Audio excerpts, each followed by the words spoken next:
ఈరోజు మార్నింగ్ నుంచి కూడా మల్లారెడ్డి అల్లుడు అయినటువంటి మర్రి రాజశేఖర్ రెడ్డికి సంబంధించిన engineering college, aeronautical engineering college ఏదైతే దుండిగల్లో ఉందో ఆ దుండిగల్ కాలేజ్ని పూర్తిగా అధికారులు అయితే కూల్చేస్తున్న పరిస్థితి మనందరికీ తెలిసిందే.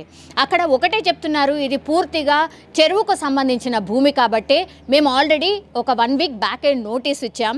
ఆ నోటీస్కి కూడా ఆన్సర్ ఇచ్చారు. కానీ ఇది కంప్లీట్గా ఇది చెరువులో కట్టినటువంటి కాలేజ్ కాబట్టి దీనికి ఎట్లాంటి పర్మిషన్ లేదు, ఇది పూర్తిగా అక్రమ కట్టడాలు అన్నటువంటి మాట చెప్తూ అయితే అధికారులు అంటే revenue and all the departments వెళ్ళి కూల్చడం స్టార్ట్ చేసేసారు. అయితే ఎప్పుడైతే కూల్చడం స్టార్ట్ చేశారో పిల్లలు ఎవరైతే ఉంటారో ఏరోనాటికల్ ఇంజనీరింగ్కి సంబంధించిన పిల్లలు ఎవరైతే ఉంటారో వాళ్ళు జేసీబీలోకి ఎక్కడం అండ్ దాని తర్వాత బిల్డింగ్ల పైనకి ఎక్కడం, ఇది ఎందుకు ఇట్లా చేస్తున్నారు, గో బ్యాక్ అన్నటువంటి నినాదాలు చేశారు. కాలేజ్ని ఎందుకు ఇట్లా కూలుస్తున్నారు, ఇది తప్పు అన్నటువంటి మాట చాలాసేపు వాదోపవాదాలు కూడా జరిగాయి. పోలీసులకు అండ్ అధికారులకు సంబంధించి వాదోపవాదాలు కూడా జరిగాయి.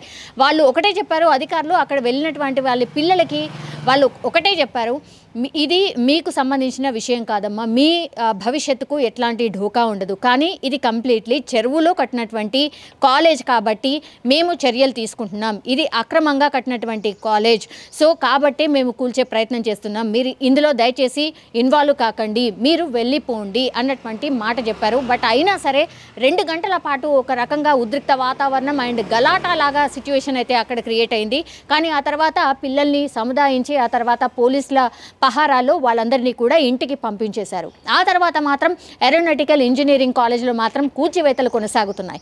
అయితే ఇది ఒకవైపు జరుగుతుండగానే మల్లారెడ్డి అండ్ మర్రి రాజశేఖర్ రెడ్డి ఎవరైతే ఉన్నారో వీళ్ళిద్దరు కూడా హుటాహుట్న వేం నరేందర్ రెడ్డి, ప్రభుత్వ సలహాదారు కాంగ్రెస్ పార్టీకి సంబంధించి వేం నరేందర్ రెడ్డి, ఈయన వేం నరేందర్ రెడ్డి అని మనకు చెప్పగానే ఒకటి గుర్తొస్తుంది, సీఎం రేవంత్ రెడ్డికి అత్యంత ఆప్తుడు అండ్ రైట్ హ్యాండ్ అని కూడా చెప్తూ ఉంటారు. ఆయన ఏది చెప్పినా కూడా అది సీఎం రేవంత్ రెడ్డికి చేరుతుంది అన్నటువంటిది స్పష్టంగా చాలామంది రాజకీయ నాయకులకు సంబంధించిన వాళ్ళు అందరికీ తెలిసిందే.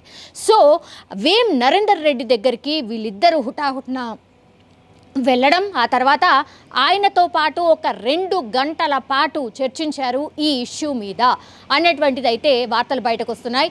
సో 2 గంటల పాటు మరి వేం నరేందర్ రెడ్డితోని ఏం మాట్లాడారు, ఎందుకంటే సీఎం రేవంత్ రెడ్డి దగ్గరికి వెళ్ళే యాక్సెస్ అయితే వీళ్ళిద్దరికీ లేదు కాబట్టి వేం నరేందర్ రెడ్డి ద్వారా సీఎం రేవంత్ రెడ్డికి ఏం మెసేజ్ పంపించారు, రాజకీయ వర్గాల్లో అయితే ఒక చర్చ జరుగుతోంది. గత కొంతకాలంగా అయితే ఎప్పుడైతే ఈ దాడులు ఆర్ వీళ్ళ మీద ఫోకస్ పెట్టారు సీఎం రేవంత్ రెడ్డి అన్నటువంటిది మల్లారెడ్డికి ఎప్పుడైతే అర్థమైందో అప్పటి నుంచి కూడా ఏముంది, మా దోస్తే కదా సీఎం రేవంత్ రెడ్డి, మా దోస్తే కదా, గతంలో మేము అందరం కూడా టీడీపీలో వర్క్ చేసాం, సో ఆయన నా దోస్తే, నాకు ఆయనకు ఎట్లాంటి శత్రుత్వం లేదు, ఆయన ఓ పార్టీ నేనో పార్టీలో ఉన్నాం, ఇప్పుడు సీఎం అయిండు, మంచి పరిణామమే, మా దోస్తే, నేను మాట్లాడే ప్రయత్నం చేస్తా, ఏమున్నది రాజకీయాల్లో ఏదన్నా జరగచ్చు, పాత దోస్తులమే మేము కలిసిపోతాము, ఇట్లాంటి మాటలు కూడా మాట్లాడారు.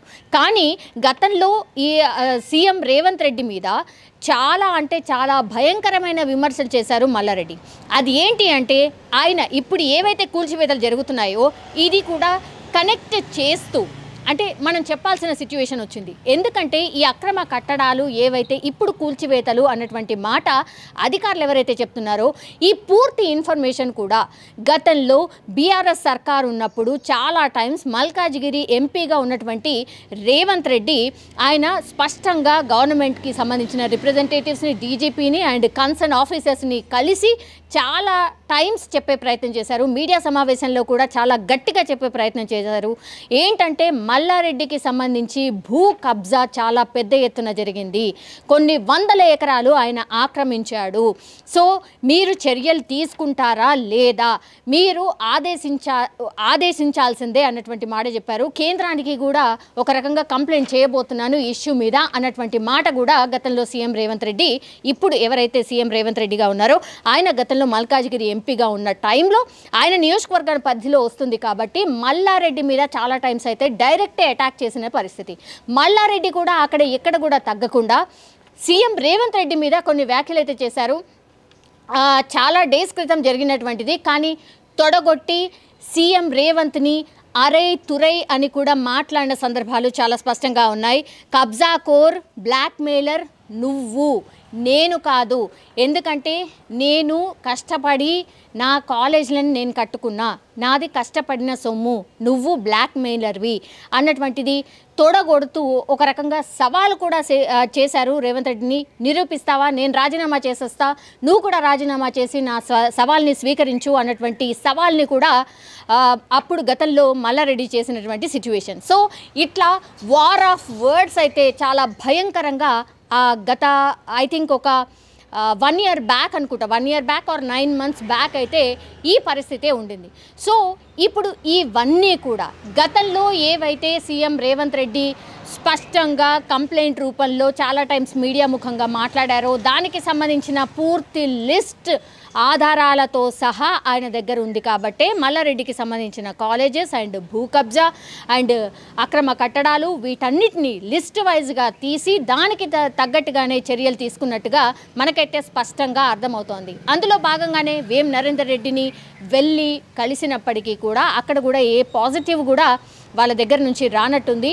అందుకే మేము ఈవెన్ మేము పార్టీ మారి కాంగ్రెస్ పార్టీలో కూడా జాయిన్ అవుతాం, మేమిద్దరం కూడా అంటే మామ అల్లుళ్ళము మీ దగ్గరికే వచ్చేస్తాం, సో ఇది ఆపండి, కొంతవరకు మాకు ఉపశమనం కలిగించండి, ఇవన్నీ కూడా మేము సక్రమంగానే ఉన్నటువంటి ఆస్తులు ఇవి, మేము ఎక్కడ కూడా అక్రమంగా కట్టినటువంటి సిచ్యువేషన్ లేదు అన్నటువంటి మాట కూడా వేం నరేందర్ రెడ్డికి చెప్పారు. ఇదే మాటగా సీఎం రేవంత్ రెడ్డికి కూడా చెప్పండి, ఇవన్నీ కూడా కూల్చివేతలు ఆపండి అన్నటువంటి రిక్వెస్ట్ కూడా చేశారు. 2 గంటల పాటు ఆయనతో భేటీ అయిన తర్వాత కూడా ఎలాంటి రిజల్ట్ రానట్టే కనిపిస్తోంది.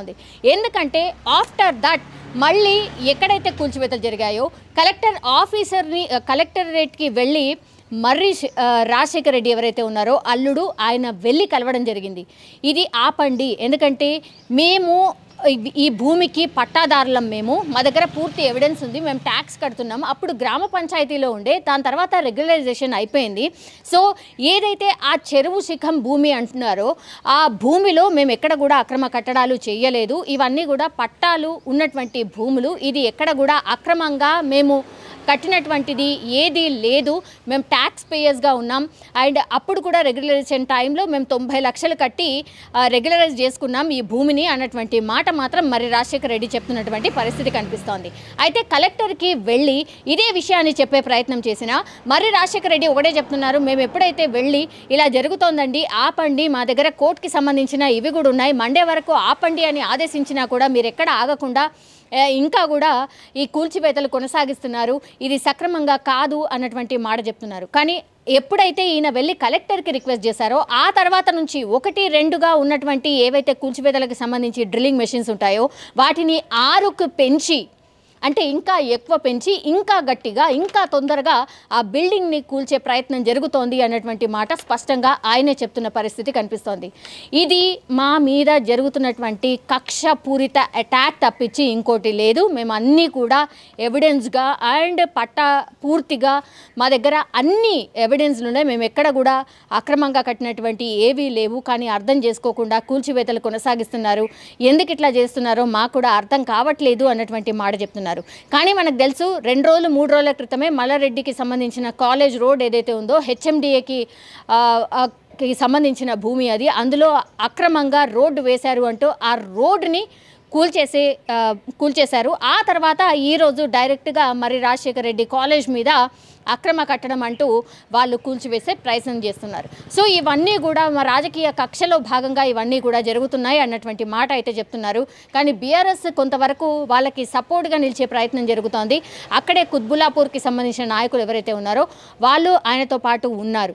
కానీ ఎక్కడ కూడా ఈ కూల్చివేతలు ఆపే పరిస్థితి అయితే కనిపించట్లేదు.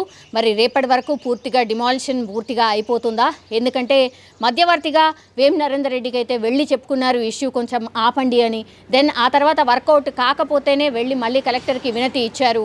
ఆ తర్వాత కూడా ఆపకపోతే మరి పూర్తిగా బిల్డింగ్ నేలమట్టం అయ్యే పరిస్థితి అయితే స్పష్టంగా కనిపిస్తోంది. సో ఖచ్చితంగా ఇది అక్రమ కట్టడమే అని ఒక నిర్ధారణకైతే వచ్చినట్టు కనిపిస్తోంది గవర్నమెంట్. అందులో భాగంగానే ఇప్పుడు ఈ కూల్చివేత చేసినట్టు స్పష్టమవుతుంది. అవుతోంది. ఇప్పుడు దీని తర్వాత మాత్రం బీఆర్ఎస్ నాయకులు ఒకరే మాట్లాడుతున్నారు. ఇప్పుడు ఈ మల్లారెడ్డికి సంబంధించిన కూల్చివేతలు అయితే కొనసాగుతున్నాయి. నెక్స్ట్ ఎవరు, ఆ నెక్స్ట్ ఎవరు, ఇంకా ఏంటి అన్నటువంటి మాట అయితే వినిపిస్తోంది. ఇవైతే రాను బయటకు వచ్చే ఛాన్సెస్ అయితే కనిపిస్తున్నాయి. బట్ ఇప్పుడు మల్లారెడ్డికి సంబంధించి మొన్న రోడ్డు, ఇప్పుడు ఈరోజు కాలేజ్కి సంబంధించి కూల్చివేతలు జరుగుతున్నాయి. ఇంకా ఏమేమి బయటకు వచ్చే ఛాన్సెస్ ఉన్నాయి, ఇంకేమేమి కూల్చివేతలు ఆర్ చర్యలు ఉండబోతున్నాయి అనేది అయితే అందరూ మాట్లాడుకుంటున్న పరిస్థితి అయితే స్పష్టంగా కనిపిస్తోంది. సుమారు 55 ఎకరాల ల్యాండ్ 94-95లో పర్చేస్ చేసుకున్న భూమి ఇక్కడ. దీంట్లో నుంచే మా జాగా నుంచే 15 ఎకరాలు రింగ్ రోడ్ లో కూడా వెళ్ళింది. మిగతా దాంట్లో మేము కాలేజీలు కట్టుకున్నాం. ఈ కాలేజీలు కట్టుకున్న కొంచెం జాగాల మాకేంది అంటే షికం ల్యాండ్ అంటారు. ఏదైతే FTL ట్యాంక్ ఫుల్ అయినప్పుడు మా పట్టా భూములకు కూడా నీళ్లు వచ్చేదాన్ని షికం ల్యాండ్ అంటారు. అవి మేము మొత్తం కూడా పార్కింగ్ కి దానికి వినియోగించుకుంటున్నాం. మా బిల్డింగ్లు కూడా FTL పరిధిలో రావు. అటువంటి బిల్డింగ్స్ పైన ఇవాళ ఈ రకంగా చర్యలు తీసుకోవడం జరిగింది. ఇది గత ఇంతకుముందు ఎమ్మెల్యే గారు చెప్పినట్టు 25-26 సంవత్సరాల నుంచి ఈ యొక్క కాలేజ్ ఎస్టాబ్లిష్మెంట్ అయింది. అప్పటి నుంచి ఇప్పటి వరకు కూడా ఒక కలెక్టర్ గాని, ఒక మున్సిపల్ అధికారి గాని ఒక్క నోటీస్ కూడా ఇవ్వలేదు. ఇవి రెగ్యులరైజేషన్ అంటే అప్పుడు మున్సిపల్ పరిధిలో ఉన్న మున్సిపాలిటీ గ్రామ పంచాయతీ పరిధిలో ఉన్నప్పుడు గ్రామ పంచాయతీ పర్మిషన్లు తీసుకున్నాం. RDO గారు కూడా ఇక్కడ కట్టుకోవచ్చు అని ఆయన సర్టిఫై చేసింది ఉంది. తర్వాత ఇవన్నీ కాదు, HMDలో జాయిన్ అయింది కాబట్టి ఈ ఏరియా మొత్తం దీన్ని రెగ్యులరైజ్ చేసుకోవాల్సిందిగా వాళ్ళు సూచించినప్పుడు 2015లోనే రెగ్యులరైజేషన్ కోసం సుమారు 90 లక్షల రూపాయలు కూడా ఈ యొక్క సంస్థ ద్వారా కట్టినాం. అది సుప్రీంకోర్టులో కూడా ఆగి ఉంది, ప్రిజుడైజ్ ఉంది. ఎందుకంటే సుప్రీంకోర్టులో ఇవన్నీ రెగ్యులరైజ్ చేయడానికి వాళ్ళు కొన్ని మార్గదర్శకాలు అప్పుడు ఉన్న స్టేట్ గవర్నమెంట్ ని అడగడం జరిగింది. వాళ్ళు సబ్మిట్ చేయాలా. ఇంకోటి సుప్రీంకోర్టులో అలానే ఆ ఫైల్ ఉంది. ఆ ఫైల్ వస్తే మన రెగ్యులరైజ్ కూడా అయ్యే అవకాశం ఉంది. ఇక్కడ ఒకటి ముఖ్యంగా చెప్పాలనుకుంటే ఇది కంప్లీట్ గా మా పట్టా భూమి. ఇందులో ఎటువంటి గవర్నమెంట్ భూమిలో మేము చొచ్చుకెళ్లింది లేదు. ఇది కంప్లీట్ గా మాకు కొనుక్కున్న పట్టా ప్రకారంగా ఉన్న భూమి కాబట్టి దయచేసి ఇది అర్థం చేసుకోవాలా.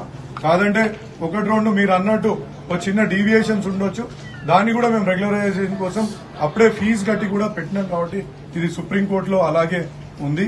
సుప్రీంకోర్టు క్లియరెన్స్ ఇస్తే వస్తుంది. ఇంకా ముఖ్యంగా ఇవాళ ఒకటి నోటీస్ ఇచ్చిండ్రు ఒక వారం కింద. ఏమని, మీ బిల్డింగ్స్ ఇదే మీరు చెప్పినట్టు ఇట్లా చెరువులో ఉన్నాయి, అక్కడ ఉన్నాయి, ఇక్కడ ఉన్నాయి, కాబట్టి మీరు ఏమంటారు దీనికోసం అంటే దానికి ఆ నోటీస్ సమాధానం కూడా ఇచ్చినాం.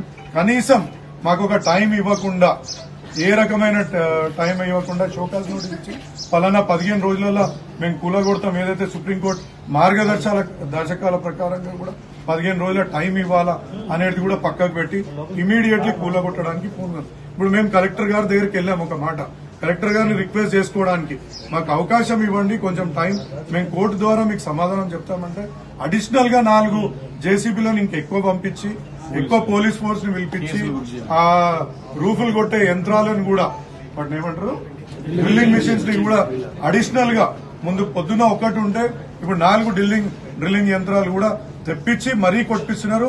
అది కూడా జడ్జి గారు ఇవాళ ఆదేశించారు కూడా, మీరు మండేకి ఇది నేను పోస్ట్ చేస్తున్నా, అప్పటి వరకు ఆగండి అని స్టాండింగ్ కౌన్సిల్ కూడా వాళ్ళు ఆదేశాలు ఇచ్చినాక కూడా వాళ్ళు ఈ విధమైన చర్యలు తీసుకుంటున్నారంటే ఎంత కక్ష కట్టి ముందుకు పోతుండ్రో మీరు దయచేసి అర్థం చేసుకోవాలా.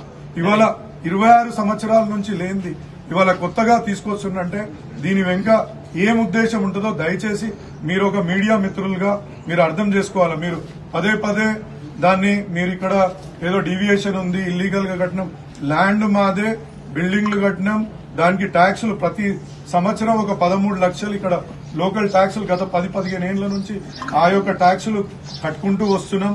ఎప్పటి నుంచి అయితే ఈ బిల్డింగ్లు కట్టినామో అప్పటి నుంచి కొంచెం మొత్తం ఇవాళ 13-14 లక్షలు ట్యాక్స్ కూడా దీన్ని కట్టడం జరుగుతుంది. ఇవాళ గిట్ల బిల్డింగ్లు కూడా ఒక్కటి కూడా ఇక్కడ లేవు. కాబట్టి ఇది గమనించుకోవాలా.